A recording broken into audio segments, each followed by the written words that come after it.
Good evening, everyone. This is Jeff Greenewalt, the chair of the History Consortium, and tonight's program is about the recovery of the folks that lived in Chambersburg, Pennsylvania, after the Confederates burned Chambersburg, Pennsylvania in 1864. And our presenter tonight is a woman who knows this subject very well, Ann Hull, who is the executive director of the Franklin County Historical Society, will be our presenter this evening.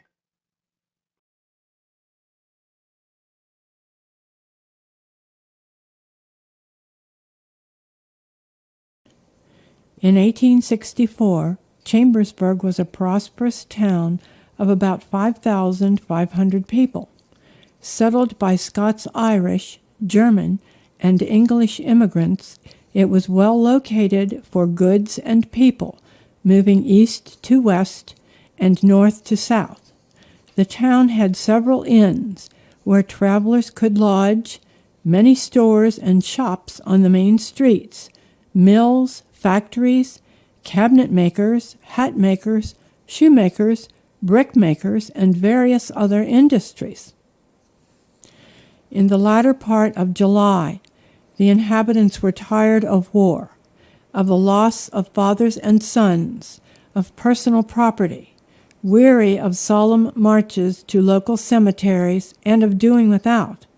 They had already faced more privation than most people could even imagine having to bear. After all, the Confederates had been here twice before, tearing up railroad tracks, cutting telegraph lines, vandalizing the surrounding countryside in 1862, and then came Lee with his army in June of 1863. In the early morning heat of July 30th, Confederate General John McCausland, on orders from General Jubal Early, attempted to blackmail the town of Chambersburg in revenge for Union General David Hunter's burning areas of the Shenandoah Valley in Virginia. The town was to be burned if either $100,000 in gold or $500,000 in greenbacks was not forthcoming. The demands could not be made, and so the Confederates proceeded to lay the torch to the central area of several blocks. They also burned the Chambersburg Academy, which functioned as a hospital during the war, and burned Norland, the home of Alexander McClure, state representative and confidant of Abraham Lincoln. While Alexander McClure was away on that fateful day, Mrs. McClure was saved through the auspices of Daniel Ridgway Knight, who led several families by walking north about 10 miles to Shippensburg to get away from the destruction. By 11 o'clock, McCausland's duty complete, he moved westward toward McConnellsburg in Fulton County. The damage was done. 278 houses, factories, and businesses were completely destroyed, and 3,000 people were left homeless. As one of Union General William Averill's men proclaimed, reaching Chambersburg around 2 p.m., I'm quoting, "houses on fire on both sides. It was no time to stop. The atmosphere was stifling, smoke settling over the earth like a pall. The citizens gathered in groups, strong men with bowed heads, women wringing their hands, and the little children clinging to their mothers' dresses." End quote. These were the people who, for the previous 2 years, had raised sums of money for the troops, and cooked and sewed for the soldiers, and now they were penniless. Mrs. J.S. Nixon in 1884, recalling the events, wrote, "In the following days, these same loyal, kind, patriotic, hospitable people were homeless and penniless.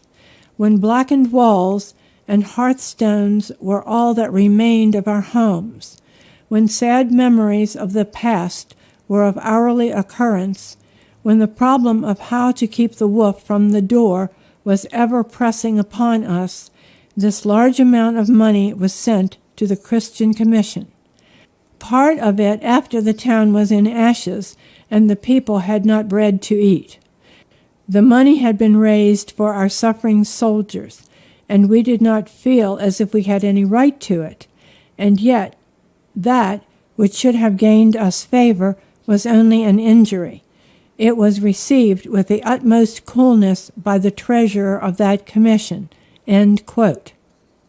Stories of the survivors were related in a book printed by Jacob Hoke in 1884, as he was present during the fire, and he recounted the experiences of several townfolk. It appears that the Confederates would pile up furniture in each house and just start a fire. Many people, losing everything except the clothing on their backs, fled to friends in other parts of the state, but the ones who decided to stay regained their confidence, as Hoke writes. Thomas Wilson, a Southerner who rejected slavery, recalled in his writings that people went from comparative wealth to absolute poverty. It would take $1 million without help from abroad, or there would be so much suffering, he wrote. An appeal was sent out to newspapers asking the benevolent citizens of the North for aid. A relief committee was formed by citizens of Baltimore, and by August the 11th, more than $1,000 was collected, as well as food, clothing, and other donations. Other cities in Pennsylvania and Maryland joined in the effort. What gave these people the strength and endurance to overcome their losses and begin again? Their ancestors left Europe to avoid religious persecution, and then they were forced to endure the Indian massacres and fight a war for independence, and then fight a civil war. They were of hardy stock and resilience and courage. They accepted help from friends and neighbors in the country and abroad in order to survive. They worked out a plan for the coming winter of 1864, as an article in the Valley Spirit newspaper in October of that year indicate the rebels might return, but they didn't. Even though in the post-war years there was widespread unemployment in the North, in Chambersburg employment could be found everywhere in rebuilding the town. As prices of labor and materials were higher, so the houses became more elaborate as the Victorian era changed the architecture. Instead of two-story houses, the town boasted three-story buildings with ornate embellishments. The local courthouse, the first structure to be burned, was rebuilt in 1865 for $52,000. All the early inns were burned, but by August of 1865, the hosteleries or hotels were back in business, featuring dining rooms, bars, and overnight accommodations. Places of business were improvised, and the houses which escaped the fire were turned into shops and stores. The original bank resumed business and opened the way for other banks under a national system. The Chambersburg Academy was rebuilt, as well as a new opera house. Railroad shops were rebuilt, and in addition, mills, factories, stables, and other outbuildings were part of the reconstruction, which resulted in economic expansion. Although the fire had imposed hardships on many people, it had no long-range effect on the economic development of the community. In time, new and better buildings replaced the ones destroyed by fire, which gave the town the advantage of modern construction that would have taken many years if acquiring by normal processes of development. However, Chambersburg lacks the quaint, charming downtown areas of surrounding towns. In 1866, the state of Pennsylvania formed a commission to look into why no remuneration was forthcoming for the townspeople. The appointed members decided that Chambersburgers suffered damages in real estate of $713,294 and in personal property of $915,137 for a total of $1,628,431, which was a little over half the original estimate of $3 million in damages. The state then appropriated $500,000 to be distributed by the amount of loss of the recipient, and some of this was received by the claimant.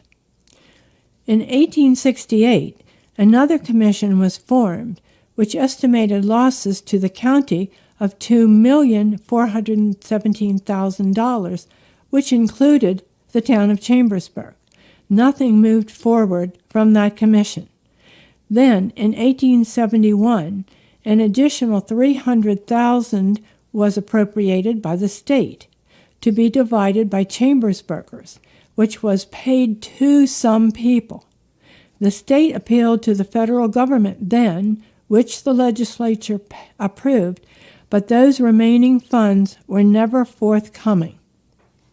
A few examples of Civil War damage claims show that Reverend Dr. Schneck claimed $3,000 for a brick and stone home and $3,728 for personal property, totaling $6,428. He only received $2,066 in 1866. Dr. James Hamilton, who spent over a year in Libby Prison after being captured, came home to find nothing left.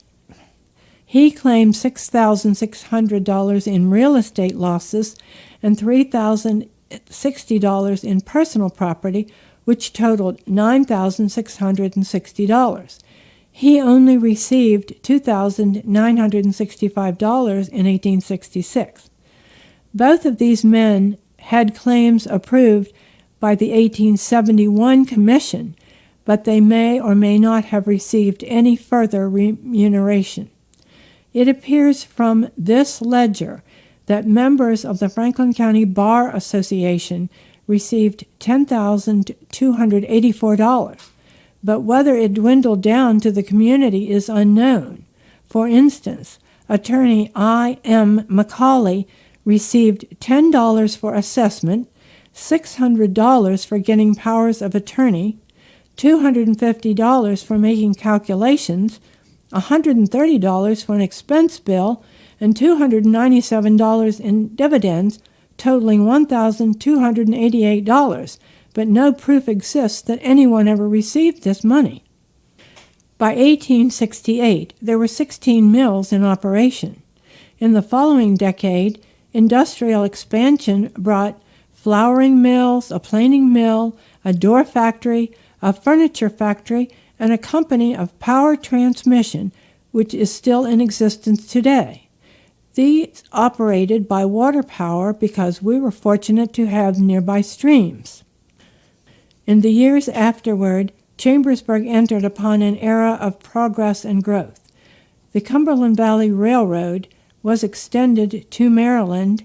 The town embarked on municipal ownership and operation of water and light utilities, and the land area of the town was extended. Part of the rebuilding of the town included the center known as the Diamond, where all four directions met. A flagstaff was raised on the 18th of April, 1861, 5 days after the fall of Fort Sumter. Under it, 60,000 rebel troops passed until it was finally cut down by Imboden's cavalry, which constituted the rear of Lee's army in 1863 on their route to Gettysburg. Another flagpole was erected on the same spot and was still standing on the 30th of July, 1864. That flag was taken by a local citizen and saved and restored today, and it is on display at our Historical Society Museum. It was on Decoration Day, 1868, when a group of Chambersburg women assembled and promoted the idea of a memorial to the Union soldiers. They spent the year fundraising and netted $400. The Ladies and Soldiers Organization was established in 1869 with the thought they could work together. Evidently, not much was done for the next several years until people became aware of the Centennial Exposition in Philadelphia in 1876. The men and women appeared to work in separate groups, with the men wanting a proper soldiers' monument and the women wanting a fountain. In June 1876, Borough Council agreed to erect a temporary fountain in the public square for July 4th. But the consensus was that a more permanent structure would be a fitting tribute to the soldiers. Finally, in April 1877, the Monument Association met, which included both men and women, to discuss how they could compromise. They reviewed designs but agreed on nothing. Then later, in 1877, a committee visited Philadelphia and New York City companies to come up with the designs that would fit both a fountain and a monument. These designs proved too expensive, and no action was taken until 1878. Then J.L. Mott of New York made an offer to supply a fountain that he had erected in the main building of the Centennial Exposition in Philadelphia. At the same time, J.W. Fisk of New York submitted his design. It was the second one the committee accepted because it included a fountain, a soldier, and coping of ground basin for $1,700. The fountain was erected and dedicated in July of 1878 after much ado. As you can see, the soldier is still in place facing south, keeping vigil, watching for any rebels to return. Then, in 1883, the veterans wanted a more military presence, so 4 cannons were installed on each side. They were replaced in 1896 with field guns on wheeled carriages, and then electric lights were added in the early 1900s. Over the years, the memorial fountain has needed repairs, especially when cars or trucks hit it like in the past year. But it remains a historic landmark for the thousands of people who have gone by over the years. In 1978, it was placed on the National Register of Historic Places, 100 years after its dedication. The destruction of that fateful day is forgiven, but never forgotten. By tradition each year, we look back on what has been, what is, and what will be, as the town commemorates the burning, but also the town's determination to recover from the ashes. Today, Chambersburg, the spirit of its people, is alive and well.